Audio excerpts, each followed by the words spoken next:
Bismillahirrahmanirrahim. Assalamualaikum warahmatullahi wabarakatuh. Innal hamdalillah nahmaduhu wa nasta'inuhu wa nastaghfiruh wa na'udzu billahi min shururi anfusina wa min sayyiati a'malina. Man yahdihillahu fala mudilla lahu wa man yudlil fala hadiya lahu. Wa ashhadu an la ilaha illallah wahdahu la syarika lah iqraran bihi wa tauhida. Wa ashhadu anna Muhammadan abduhu wa rasuluhu sallallahu alaihi wa alihi wasallam tasliman mazida amma ba'd. Faqala Allah ta'ala fil Qur'anil Karim wa huwa asdaqul qailin. Ya ayyuhalladzina amanu taqullaha haqqa tuqatih wa la tamutunna illa wa antum muslimun. Wa qala aidan ya ayyuhan nas ittaqu rabbakum alladzi khalaqakum min nafsin wahidah wa khalaqa minha zawjaha wa batha minhuma rijalan katsiran wa nisaa'a wattaqullaha alladzi tasaaluna bihi wal arham innallaha kana 'alaykum raqiba. Wa qala ya ayyuhalladzina amanu ittaqullaha wa qulu qawlan sadida yuslih lakum a'malakum wa yaghfir lakum dhunubakum wa may yuti'illaha wa rasulahu faqad faza fawzan 'azima amma ba'd. Fa inna ahsanal kalami kalamullah wa khairal huda huda Muhammadin sallallahu alaihi wa alihi wasallam wa syarrul umuri muhdatsatuha fa inna kulla muhdatsatin bid'ah wa kulla bid'atin dhalalah wa kulla dhalalatin finnar. Ma'asyiral ikhwa wa abna'i rahimani wa rahimakumullah. Alhamdulillah, di malam hari ini kembali Allah Subhanahu wa taala pertemukan kita dalam kajian rutin membahas kitab Al-Jadid fi Syarhi Kitab Tauhid yang ditulis oleh Syekh Muhammad bin Abdul Aziz Al-Qurawi rahimahullahu taala, di mana malam hari ini adalah merupakan pertemuan yang ke-19 dari kajian rutin yang kita adakan setiap malam Rabu atau hari Selasa antara Maghrib dan Isya di Masjid Abu Dzar Al-Ghifari, Pondok Pesantren Minhajus Sunnah Kendari, Sulawesi Tenggara. Dan alhamdulillah, di pertemuan yang sebelumnya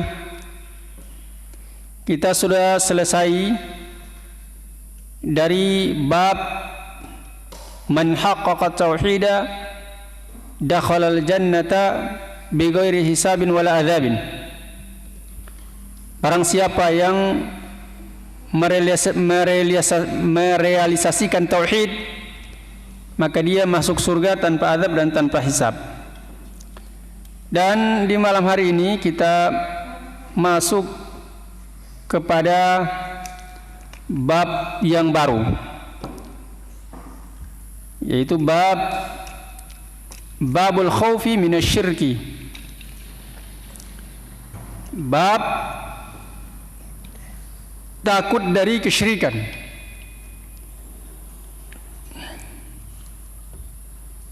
Dalil yang pertama yang dibawakan oleh Syekhul Islam Muhammad bin Abdul Wahhab bin Sulaiman At-Tamimi rahimahullahu taala dalam kitab Tauhid, yang mana kitab Al-Jadid adalah merupakan penjelasan dari kitab Tauhid yang ditulis oleh Syekhul Islam Muhammad bin Abdul Wahhab rahimahullahu taala. Jadi dalil yang pertama yang beliau bawakan adalah firman Allah Subhanahu wa taala dari suratun Nisa, dari surah An-Nisa ayat 48. Surah An-Nisa ayat 48.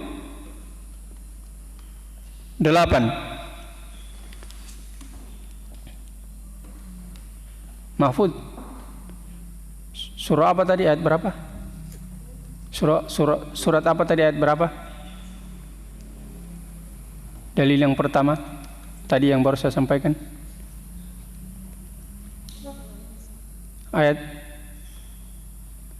berapa?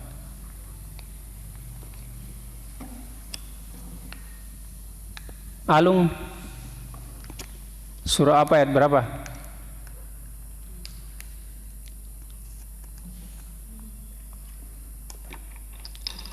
Nggak usah leko nengok ke belakang. Tadi apa namanya? Tidak perhatian tadi kalian berdua. Iya.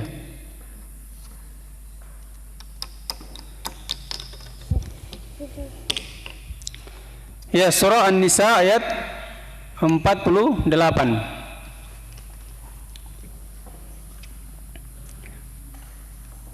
Berkata Syekhul Islam, wa qaulillahi subhanahu wa ta'ala, dan firman Allah subhanahu wa ta'ala, innallaha la yaghfiru ayyushraka bihi wa yaghfiru ma duna dzalika liman yasha. Sesungguhnya Allah subhanahu wa ta'ala tidaklah mengampuni dosa syirik dan mengampuni dosa selain syirik bagi siapa yang dia kehendaki. Wa may yusyrik billahi faqad iftara itsman adzima. Dan barang siapa yang melakukan kesyirikan kepada Allah, maka sungguh dia telah melakukan dosa yang sangat besar.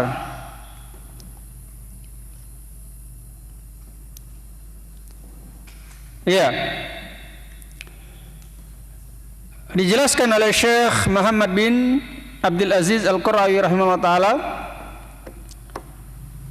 Beliau memulai dengan syarhu al-kalimat, penjelasan tentang kalimat. Firman Allah subhanahu wa ta'ala, innallaha la yaghfiru ayyushraka bihi. Sesungguhnya Allah subhanahu wa ta'ala tidak mengampuni dosa syirik. Ya, innallaha la yaghfiru ayyushraka bihi. Jadi di sini jangan sampai salah baca, jangan dibaca pendek lanya. Kalau dibaca innallaha la yaghfiru ayyushraka bihi, itu maknanya berlawanan dengan kalau dia dipanjangkan lanya. Kalau innallaha la yaghfiru ayyushraka bihi, artinya adalah sesungguhnya Allah tidak mengampuni dosa syirik. Tapi kalau la-nya dipendekkan, innallaha la yaghfiru ayyushraka bihi, artinya adalah sesungguhnya Allah benar-benar mengampuni dosa syirik. Jadi panjang pendeknya maknanya saling bertentangan. Beliau menjelaskan makna dari innallaha la yaghfiru ayyushraka bihi adalah, kata beliau, la yaghfiru li abdin, Allah tidak mengampuni seorang hamba, laqiyahu, yang berjumpa dengannya, ya'budu ma'ahu ghairahu, dalam keadaan dia beribadah kepada Allah juga beribadah kepada selain Allah. Jadi dia beribadah kepada selain Allah bersamaan dengan dia beribadah kepada Allah. Ya. Au yusarrifu lahu syai'an min anwal ibadah, atau dia memalingkan sesuatu apapun juga. Ya. Min anwa'il ibadah, dari ibadah-ibadah tersebut kepada selain Allah Subhanahu wa taala. Jadi dia palingkan sesuatu dari perkara ibadah kepada selain Allah Subhanahu wa taala. Ya. Itu maknanya innallaha la yaghfiru ayyushraka bihi, yaitu la yaghfiru li abdin, Allah tidak mengampuni seorang hamba yang berjumpa dengan Allah, maksudnya dia meninggal, mati dalam keadaan dia beribadah kepada selain Allah bersamaan dia beribadah kepada Allah. atau dia memalingkan sesuatu apapun juga dari jenis ibadah kepada selain Allah Subhanahu wa taala, diserahkan ibadah tersebut kepada selain Allah Subhanahu wa taala. Kemudian beliau mengatakan, firman Allah Subhanahu wa taala, wa yaghfiru ma duna dzalika, dan Allah mengampuni apa-apa yang di bawahnya, yang di bawah yang demikian itu. Maksudnya dzalika di sini adalah yang dimaksudnya adalah kesyirikan. Maksudnya dosa-dosa yang di bawahnya kesyirikan, arti dosa-dosa selain syirik. Allah mengampuninya. Maknanya di sini kata beliau adalah yaghfiru jami'adz dzunubi ghaira syirki. Allah mengampuni seluruh dosa-dosa selain syirik. Iya. Bagi yang buka PDF-nya, di sini ghaira dibaca mansub, dia sebagai mustatsna. Iya. Jadi mustasna dengan menggunakan ghaira itu hukumnya dia sama dengan isim yang terletak setelah illah. Ya. Jadi illah itu kita kasih faedah nahwu sedikit ya. Jadi illah, isim yang terletak setelah illah, ya, itu dia 3 keadaan.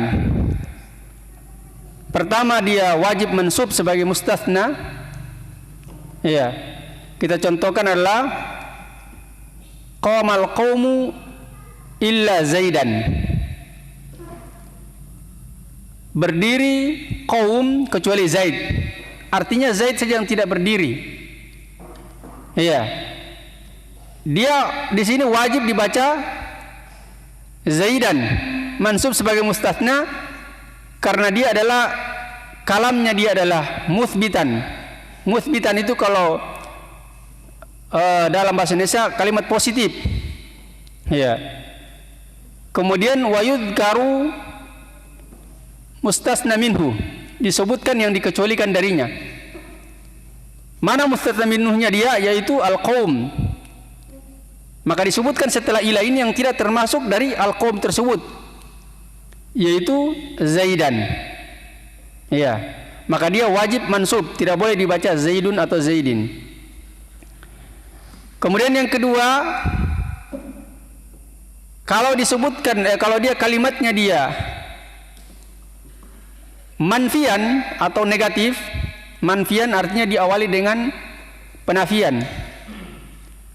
Ya, dan disebutkan mustatsna minhunya, artinya kalimatnya dia sempurna. Maka isim yang telah terletak setelah ilah tersebut, dia 2 keadaan. Yang pertama dia wajib, yang pertama dia boleh mansub sebagai mustatsna minhu, sebagai mustatsna, dan yang kedua adalah dia dibaca sesuai kedudukannya dia dalam redaksi kalimat. Iya. Seperti contoh, misalkan kita katakan mal qoma qaumu, ma qamal qaumu illa, di sini bisa dibaca Zaidan, bisa juga dibaca Zaidun. Ya, kalau dia dibaca Zaidan berarti dia sebagai mustatsna. Tapi kalau dia dibaca Zaidun, maka dia adalah badal dari al-qaum. Kemudian keadaan yang ketiga adalah kalau dia manfian, negatif, dan tidak disebutkan mustatsna minhunya, mustatsna minhunya dia, maka dia isim yang terletak setelah illah wajib dibaca ya sesuai dengan kedudukannya dia dalam redaksi kalimat tersebut. Artinya kalau dia sebagai fa'il berarti maf'ul marfu. Kalau dia naibul fa'il atau dia maf'ulun bi berarti dia harus mansub. Ya. Contohnya adalah ma qoma illa, di sini harus dibaca Zaidun. Ya, tidak ada yang berdiri kecuali Zaid. Maka Zaid di sini, Zaidun di sini mansub sebagai fa'il dari qoma. Nah, di sini yaghfiru jami'adz dzunubi. Iya. Di sini kalimatnya dia adalah muthbitan. Ya. Muthbitan, maka ghairu ini dia, ya, semua isim yang terletak setelah ghairu dia majrur sebagai mudhofun ilaih. Dan ghairu itu sendiri, ya, dia adalah sebagai isim, dia bukan berfungsi sebagai huruf. Beda kalau illa dia adalah huruf. Ya, maka kedudukan ghairu ini dia sama dengan kedudukan isim yang terletak setelah illa. Maka di sini dibaca ghairu sebagai mustatsna. Ya, mustatsna itu yang dikecualikan. Berarti di sini seluruh dosa itu diampuni oleh Allah Subhanahu wa taala kecuali dosa syirik. Ya, kecuali dosa syirik yang tidak diampuni oleh Allah Subhanahu wa taala. Nah, ini makna dari wa yaghfiru ma duna dzalika. Allah Subhanahu wa taala mengampuni dosa selain syirik. Maknanya adalah yaghfiru jami'ad dzunubi ghaira syirki, asyirki. Yaitu Allah Subhanahu wa taala mengampuni seluruh dosa kecuali kesyirikan. Kemudian lafaz firman Allah Subhanahu wa taala liman yasha'u, bagi siapa yang dia kehendaki. Maknanya adalah liman yuridu al-maghfirata lahu, yaitu bagi orang yang Allah inginkan ampunan untuknya. Artinya di sini kalau Allah inginkan dia diampuni, Allah ampuni, berarti Allah tidak azab dia. Kalau Allah inginkan dia diazab, tidak diampuni, berarti Allah akan azab. Berarti orang yang melakukan dosa selain kesyirikan, dia mati di atas tauhid, maka dosa dia selain syirik itu tergantung kehendak Allah. Kalau Allah ampuni, Allah tidak azab. Kalau Allah tidak ampuni, berarti Allah akan azab. Kemudian yang berikutnya, wa may yusyrik billahi, dan barang siapa yang melakukan kesyirikan kepada Allah. Maknanya adalah wa may ya'budu ma'ahu ghairahu, yaitu barang siapa yang beribadah kepada selain Allah bersamaan dengan beribadah kepada Allah. Ya. Kemudian iftara artinya adalah kadziba, artinya berdusta. Ithman azima, ithman maknanya adalah dzanban, yaitu dosa. Aziman artinya adalah kabira, yaitu besar. Kemudian setelah itu beliau jelaskan secara umum kandungan dari ayat ini. Asyarhu al-ijmaliyu, penjelasan secara umum. Lamma kana syirku huwa akhtarud dunubi wa akbahuha wa ashadduha uqubatan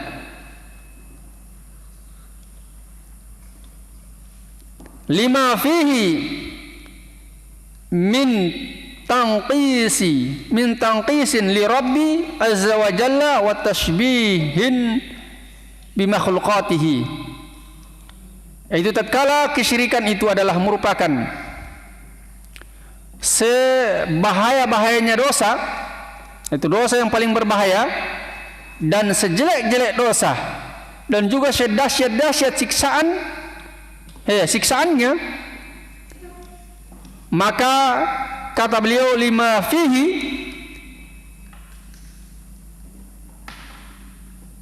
disebabkan karena apa-apa yang ada padanya itu pada kesyirikan tersebut, termasuk dari mengurangi hak Rabbul Alamin, haknya Allah Subhanahu wa taala, dan menyerupakan Allah Subhanahu wa taala dengan makhluknya. Menyerupakan Allah Subhanahu wa taala dengan makhluknya. Artinya seseorang itu kalau dia beribadah kepada Allah, dia juga beribadah kepada selain Allah, berarti Allah itu dia samakan seperti makhluk. Karena makhluk dianggap bisa diibadahi, Allah juga bisa diibadahi, berarti sama. Dan dia mengurangi hak Allah Subhanahu wa taala. Karena hak Allah Subhanahu wa taala adalah dimurnikan ibadah kepadanya, maka kemudian dia palingkan kepada selain Allah Subhanahu wa taala. Kemudian akhbar Allah Subhanahu wa taala fi hadhihi al-ayati, Maka Allah Subhanahu wa taala mengabarkan di dalam ayat ini annahu la yaghfira li sahibi syirkin. Di sini beliau katakan lan yaghfira, pakai kata lan. Lan itu penafian selama-lamanya. Iya, beda kalau dikatakan, kalau seorang mengatakan la yadkhulu Muhammadun ilal masjid, Muhammad tidak masuk ke dalam masjid. Iya, di sini tidak menutup kemungkinan besok lusa atau sejam kemudian atau 2 jam kemudian atau 3 jam kemudian si Muhammad ini akan masuk masjid. Jadi tidak ada penafian seperti itu.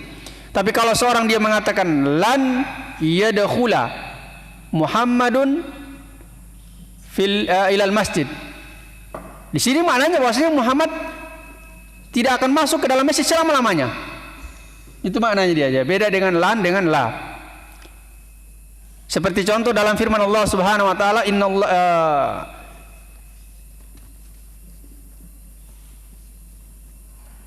apa ayatnya? Lan tarda ankal yahudu wala nasara. Lan tarda ankal yahudu wala nasara hatta tattabi'a millatahum. Tidak akan ridho.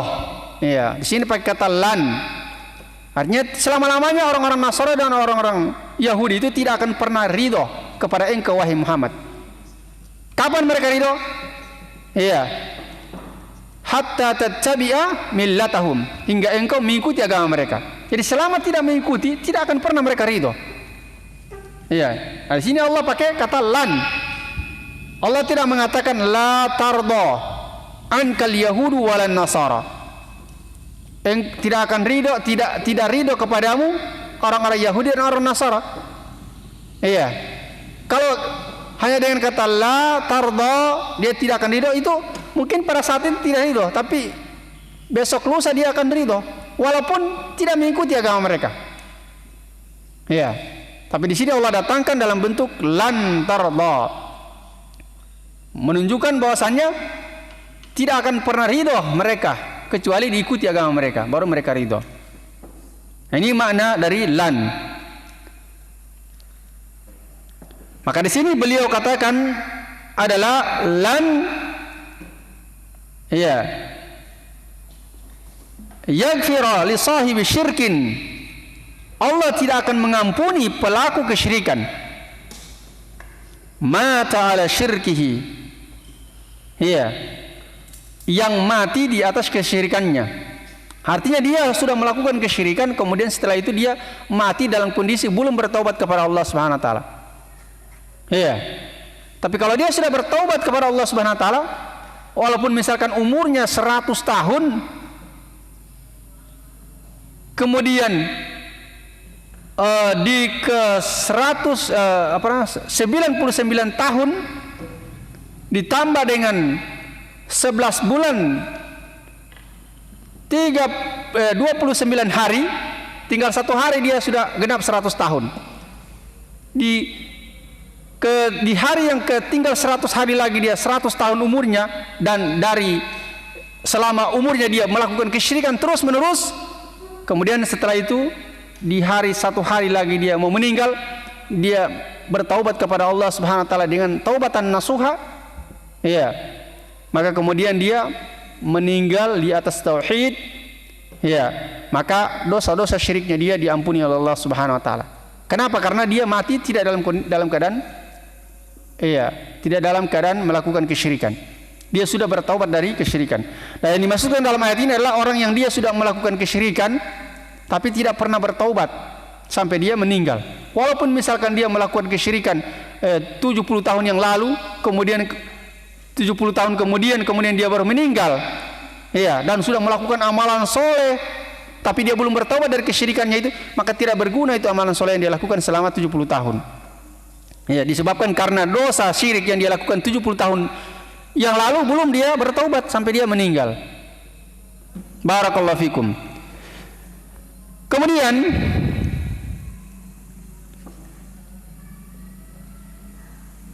Wa amma, kata beliau, wa amma man mata ala tauhidi, adapun orang yang mati di atas tauhid, wa indahu ba'du dunubi, dan dia memiliki sebagian dosa.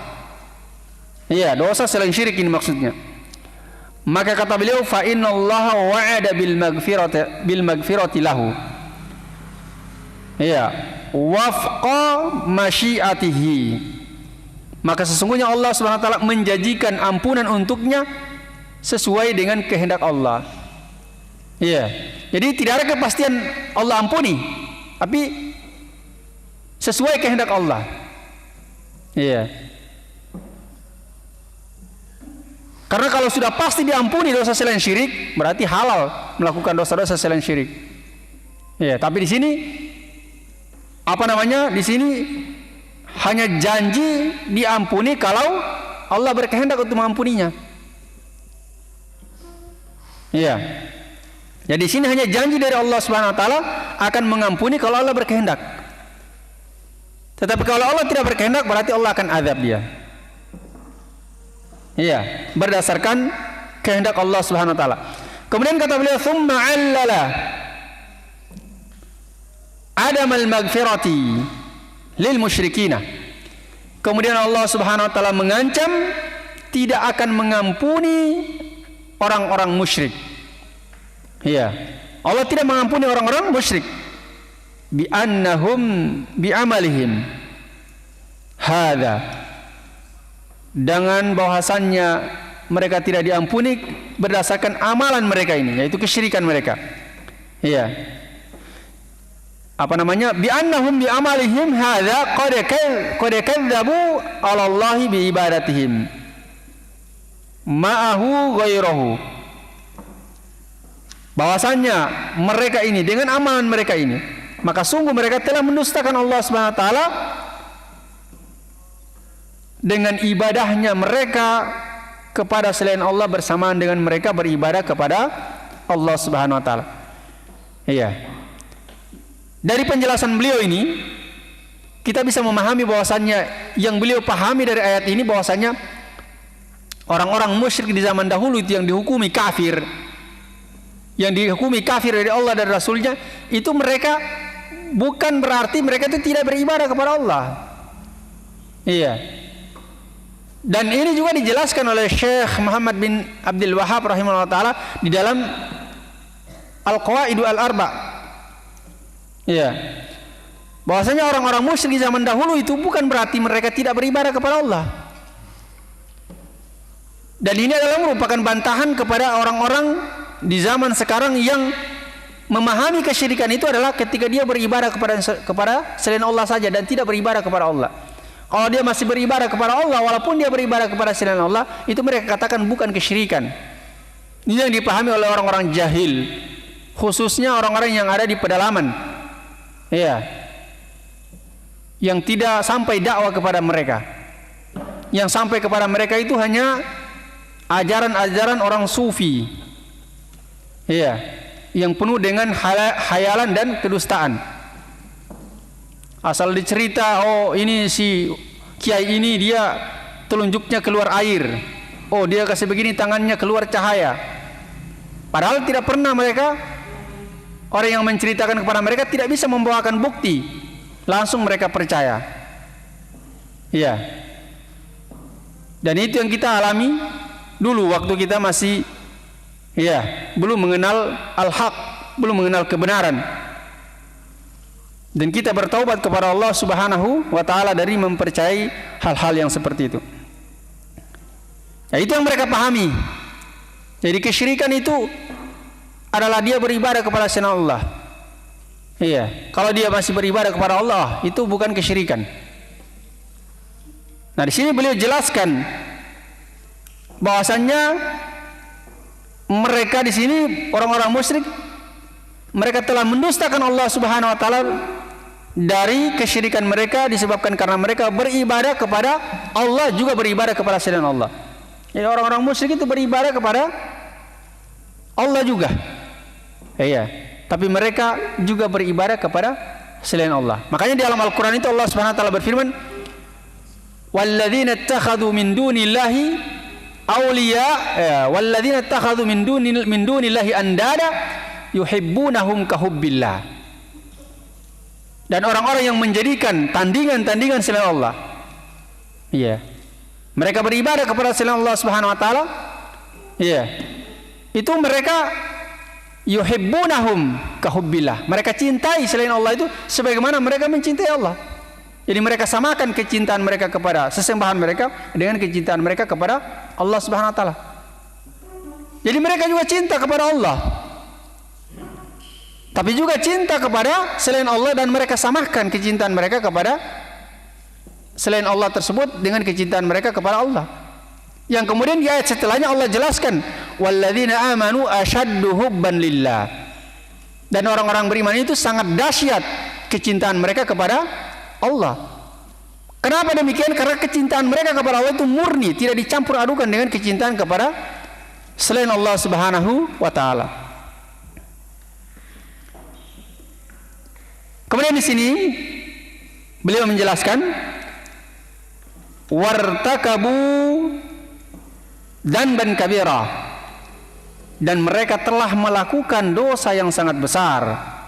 La yusawihi dzanbun, tidak ada dosa yang bisa menyainginya atau menyamainya. Jadi dosa kesyirikan di sini adalah dosa yang paling besar. Tidak ada lagi yang setara dengan dosa syirik, apalagi menyaingi. Dosa syirik adalah dosa yang paling besar. Iya.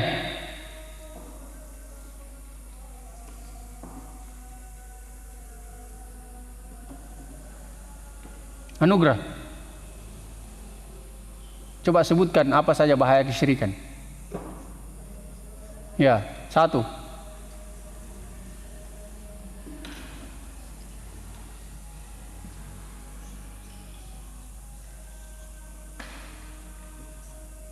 Naufal. 1 apa? Menghapuskan amalan. 2.